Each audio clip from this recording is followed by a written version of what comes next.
দশম শ্রেণীর ভূগোল তোমাদের বায়ুমণ্ডল পড়া চলছিল। তোমাদের গতদিন নিম্নচাপ বলয়, উচ্চচাপ বলয়, সুমেরু, কুমেরু এইগুলো সমস্ত নিয়ে আলোচনা করছিলাম, বলয়গুলো নিয়ে আলোচনা করছিলাম, বায়ুচাপ বলয়গুলো নিয়ে। আজকে তোমাদের বায়ু প্রবাহ নিয়ে সম্পূর্ণ আলোচনা হবে। মোট বায়ুকে চারটে ভাগে ভাগ করা হচ্ছে: নিয়ত বায়ু, সাময়িক বায়ু, স্থানীয় বায়ু এবং আকস্মিক বায়ু। এই চারটা ভাগের মধ্যে আমরা কিন্তু প্রথম ভাগ নিয়ত বায়ু সম্পর্কে আজকের এই ক্লাসে জানব। তা আমাদের প্রথমে জানি যে বায়ু প্রবাহের কারণগুলো কি। প্রথমে জানতে হবে আমাদের বায়ু প্রবাহের কারণ হচ্ছে কি, বায়ুচাপের তারতম্য বা বায়ুচাপের ঢালের শক্তির কারণে হয়। 2 নম্বর, পৃথিবী আবর্তন ও কোরিওলিস বল, অর্থাৎ পৃথিবী ঘুরছে, সেই কারণেই কিন্তু কি হচ্ছে, বায়ু প্রবাহ হচ্ছে। 3 নম্বর হচ্ছে 22 ব্যালেট সূত্র একটা আছে, আর ঘর্ষণের প্রভাবের কারণে কিন্তু হচ্ছে। তাহলে এই যে নিয়ত বায়ু, আমাদের চারটে বায়ু প্রবাহের মধ্যে একটা গুরুত্বপূর্ণ বায়ু হচ্ছে নিয়ত বায়ু।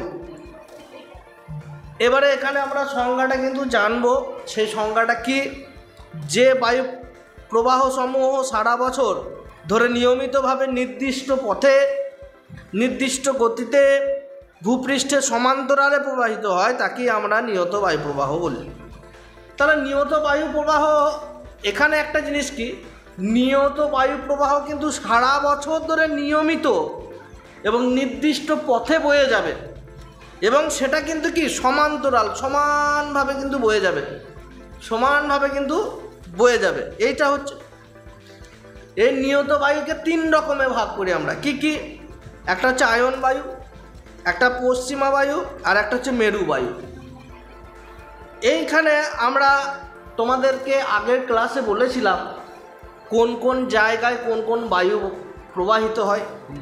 এখানে নিয়ত বায়ু, ওপরের 2 জায়গায় হচ্ছে কি আয়ন বায়ু, পশ্চিমা বায়ু, এবং মেরু যে প্রদেশীয় যে অংশগুলো রয়েছে সেখানে মেরু বায়ুগুলো আমাদের প্রবাহিত হয়। যেমন দেখো, আয়ন বায়ু কি 2 রকম ভাগে ভাগ রয়েছে। একটা আয়ন বায়ু হচ্ছে কি উত্তর গোলার্ধে, মানে উত্তর পূর্ব আয়ন বায়ু, দক্ষিণ গোলার্ধে দক্ষিণ পূর্ব আয়ন বায়ু। এই যে উত্তর পূর্ব আয়ন বায়ু আর দক্ষিণ পূর্ব আয়ন বায়ু হলো। এরপরে পশ্চিমা বায়ুটা কি, উত্তর গোলার্ধে উত্তর পশ্চিম পশ্চিমা বায়ু, আর দক্ষিণ গোলার্ধে দক্ষিণ পশ্চিম পশ্চিমা বায়ু। তোমাদের হয়তো মনে থাকবে আমি বলছিলাম না, উত্তর দক্ষিণ পূর্ব পশ্চিম, পূর্ব দিকে যদি বেঁকে যায় পূর্ব দিক, আর পশ্চিম দিকে যদি মুখ হয় পশ্চিম দিক, সেটা পশ্চিম দিকে হবে। এই যে বায়ুর গতিবেগের কথা বলছি, কোন কোন মুখে যায়, প্রবাহিত হয়, সেই মুখগুলো মনে রাখবে। আর মেরু বায়ুটা হচ্ছে কি উত্তর গোলার্ধে উত্তর পূর্ব মেরু বায়ু, আর দক্ষিণ গোলার্ধে হচ্ছে দক্ষিণ পূর্ব মেরু বায়ু, এটা মনে রাখবে। তাহলে নিয়ত বায়ু সম্পর্কে ভাগগুলো পড়লাম। এরপর আসি আমরা আয়ন বায়ু সম্পর্কে।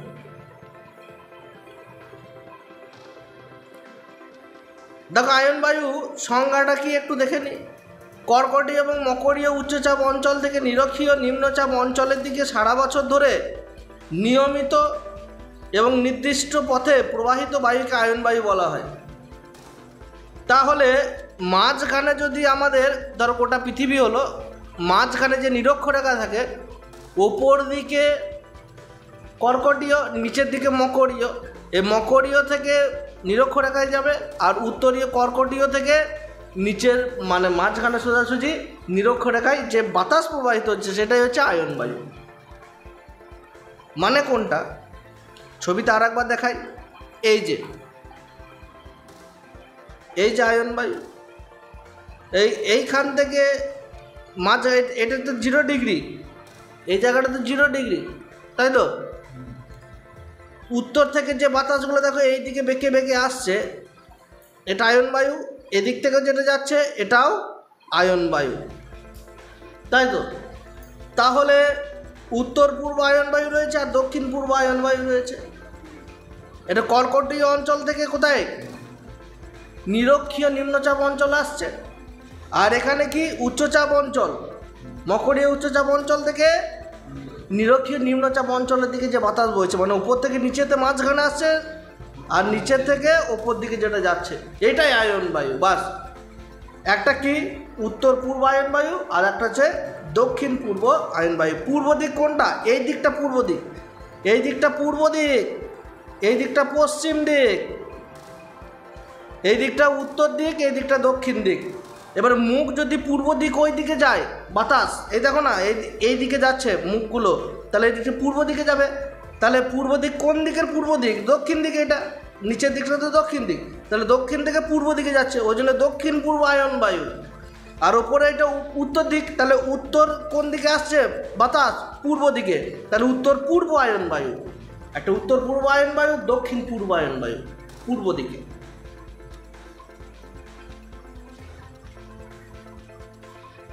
তাহলে আয়ন বায়ুর এই জায়গায় এলাম। এরপর দেখো এখানে আমি যেটা বললাম সেটা ডিটেলসে দেওয়া রয়েছে, ওটা একটু জায়গাটা এখানটা পড়ে নেবে, ওইখানটা বুঝিয়ে দিয়েছি, আর অসুবিধা হবে না।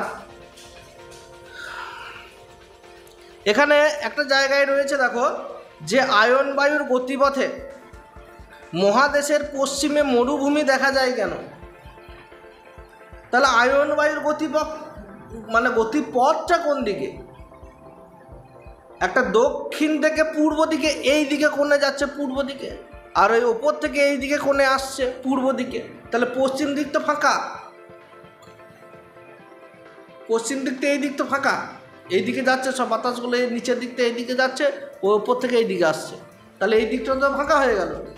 তাহলে আয়ন বায়ু উচ্চ অক্ষাংশে শীতলতর স্থান থেকে নিম্ন অক্ষাংশে উষ্ণতর স্থানের দিকে প্রবাহিত হয়ে মহাদেশের পশ্চিম দিক থেকে এসে সমুদ্রের শীতল বায়ুর সঙ্গে মিশে যায়। আয়ন বায়ু প্রবাহ যতই নিরক্ষীয় অঞ্চলের দিকে যায় উষ্ণতা ততই বাড়তে থাকে বলে এর জলীয় বাষ্প ধারণ ক্ষমতা ততই বেড়ে যায়, ফলে এই বায়ু প্রবাহে বৃষ্টির সম্ভাবনা কমতে থাকে। এছাড়া মরুভূমি অঞ্চলের ঊর্ধ্বাকাশ থেকে শুষ্ক বায়ুস্রোত নেমে আসে। এই তিনটি কারণেই ক্রান্তীয় মণ্ডলে এই বায়ুপ্রবাহর পথে মহাদেশের পশ্চিমে পৃথিবীর অধিকাংশ মরুভূমি অবস্থিত, যেমন সাহারা, কালাহারি, আটাকামা, এই সমস্ত মরুভূমিগুলো প্রধান। বেশ, এরপরে পশ্চিমা বায়ু দেখো, আয়ন বায়ু সম্পর্কে জানলাম, এবার পশ্চিমা বায়ু সম্পর্কে দেখি। এটা কর্কটীয় এবং মকরীয় উচ্চচাপ বলয় থেকে মেরুদেশীয় নিম্নচাপ বলয়ের দিকে সারা বছর নিয়মিতভাবে কিন্তু প্রবাহিত হয়। তাহলে যে ওপরে কর্কটীয়, মাঝখানে নিরক্ষীয়, তারপরে নিচেতে মকরীয়, এই মকরীয় থেকে কোন দিকে আসছে? আবার নিচের দিকে হয়। আমরা বারবার বলেছি যে উচ্চচাপ থেকে নিম্নচাপের দিকে আসছে। তাহলে এই কর্কটীয় মকরীয় উচ্চচাপ বলয় থেকে মেরুদেশীয় যখন নিম্নচাপ বলয়ের দিকে সারা বছর নিয়মিতভাবে যে বায়ু প্রবাহিত হয় সেটাকে আমরা পশ্চিমা বায়ু বলছি, এটা মনে রাখবে। এই পশ্চিমা বায়ু উত্তর পশ্চিমে পশ্চিমা বায়ু যখন প্রবাহিত হচ্ছে, এই দক্ষিণ গোলার্ধে এই বায়ু কিন্তু না প্রবল বেগে গর্জন করতে করতে প্রবাহিত হচ্ছে। এইটাই বলছে 40 ডিগ্রি দক্ষিণ অক্ষরেখার অপর নাম কি? গর্জনশীল চল্লিশা। তাহলে 40 ডিগ্রি অক্ষরেখায়, শুনে রাখবে, 40 ডিগ্রি দক্ষিণ অক্ষরেখায় যখন পশ্চিমা বায়ু বয়ে যায় না, খুব আওয়াজ করতে করতে বয়ে যায়।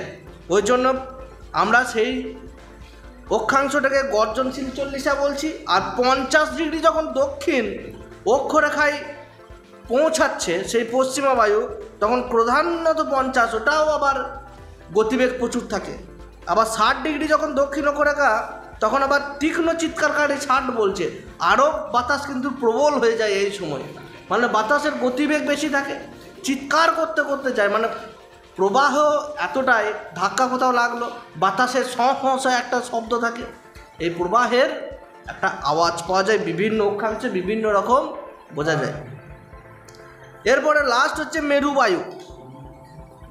দেখো আয়ন বায়ু এবং পশ্চিমা বায়ুর মধ্যে তোমরা পার্থক্যটা একটু দেখে নেবে, পরীক্ষার জন্য ইম্পর্ট্যান্ট আছে। আমি তো বলিয়ে দিলাম, আয়ন বায়ুকে বাণিজ্যিক বায়ু বলা হয়, আর পশ্চিমা বায়ু হচ্ছে গর্জনশীল চল্লিশা, প্রধানত 50, তীক্ষ্ণ চিৎকারকারী 60, এগুলো। লাস্ট হচ্ছে মেরুবায়ু। মেরুবায়ু হচ্ছে কি, মেরুবায়ু সাধারণত উত্তর গোলার্ধে মোটামুটি 70 থেকে 80 ডিগ্রি অক্ষরেখার মধ্যেই কিন্তু এই মেরুবায়ুটা প্রবাহিত হচ্ছে। এখানে বলে দিয়েছে যে ফেরেলে সূত্র অনুযায়ী উত্তর গোলার্ধে ডান দিকে বেঁকে উত্তর পূর্ব মেরুবায়ু রূপে, দক্ষিণ গোলার্ধে বাঁ দিকে বেঁকে দক্ষিণ পূর্ব, মানে পূর্ব মানে হচ্ছে এইদিকে যাবে, এইদিকে যাবে। তার মানে আমি তোমাদেরকে আগেই বলে দিয়েছি বাতাসের গতিবেগ কোন দিকে, ছবি এঁকে বলে দিয়েছি। তোমরা সেই ক্লাসটা দেখে নেবে, যারা অনলাইনে দেখছো তারা তোমরা সেই ভিডিওটা পেয়ে যাবে। সেই ভিডিওটা অবশ্যই তোমরা দেখবে যে কোন দিকে বাতাস বেঁকে যায়, ওইগুলো আগে দেখবে, তারপরে এই আসবে। অর্থাৎ পরপর তোমরা কিন্তু পড়ানো যেমন হচ্ছে পরপর পড়বে, না হলে অর্ধেকটা থেকে যদি আজকের এই ভিডিওটা চালু করে দাও তাহলে কিন্তু আগের যে জিনিসগুলো আমি বলেছি সেগুলো বুঝতে পারবে না, লিঙ্ক পাবে না। ফলে আমাদের পড়াটা কিন্তু প্রথম পাতা থেকে কিন্তু করতে হবে। পরের দিন আমরা দেখো এখানে দক্ষিণ গোলার্ধে মেরুবায়ু মাঝে মাঝে কী হয়, মহাদেশে পূর্বে প্রবল ঝড় ওঠে এবং বৃষ্টিপাত তুষারপাতও হয়। আমরা দেখেছি যে মানে মেরু অঞ্চলে তুষার ঝড় দেখা যায়। ওখানে তো শুষ্ক অঞ্চল, ওখানে বৃষ্টিপাত হয় না। মরুভূমিতে মানে মেরুতে, অর্থাৎ যেখানে বরফ পড়ে থাকে ওখানে কিন্তু মেরু ঝড় হয়, অর্থাৎ তুষার ঝড় যেটাকে আমরা বলি, বরফের ঝড়। এই সমস্ত কারণে কিন্তু হচ্ছে। কেননা কি এই বায়ুমণ্ডল খুব শীতল এবং শুষ্ক, যে জিনিসটা যত ঠান্ডা হবে সেটা তত শুষ্ক হবে। বুঝতে পেরেছ এইটা? পরের দিন আমরা কিন্তু আলোচনা করব সাময়িক বায়ু নিয়ে। সাময়িক বায়ু আবার কি, স্থলবায়ু, সমুদ্র বায়ু আছে, মৌসুমি বায়ু আছে, পার্বত্য উপত্যকা বায়ু আছে। এটা নিয়ে পরের দিন আলোচনা হবে। অ্যানাবেটিক, ক্যাটাবেটিক বায়ু রয়েছে। হ্যাঁ, এগুলো আলোচনা করার পর আমরা পরে চলে যাব আরও বায়ু প্রবাহ জায়গা রয়েছে। ঘূর্ণবাদের বৈশিষ্ট্য এই জায়গাগুলো আছে, ঘূর্ণবাদ, প্রতিপ ঘূর্ণবাদ, এইগুলো যাচ্ছে মৌসুমি বায়ু, জেট বায়ু যেগুলো রয়েছে সেগুলো নিয়ে আমরা ধীরে ধীরে আলোচনা করব। এই অবধি হলো, আজকে এই অবধি। তোমরা যদি চ্যানেলে নতুন হও অবশ্যই চ্যানেলটিকে সাবস্ক্রাইব করতে ভুলবে না। ভিডিওটি দেখার জন্য অসংখ্য ধন্যবাদ। চলো ভিডিওটা এখানে শেষ করছি। জয় হিন্দ, বন্দে মাতরম।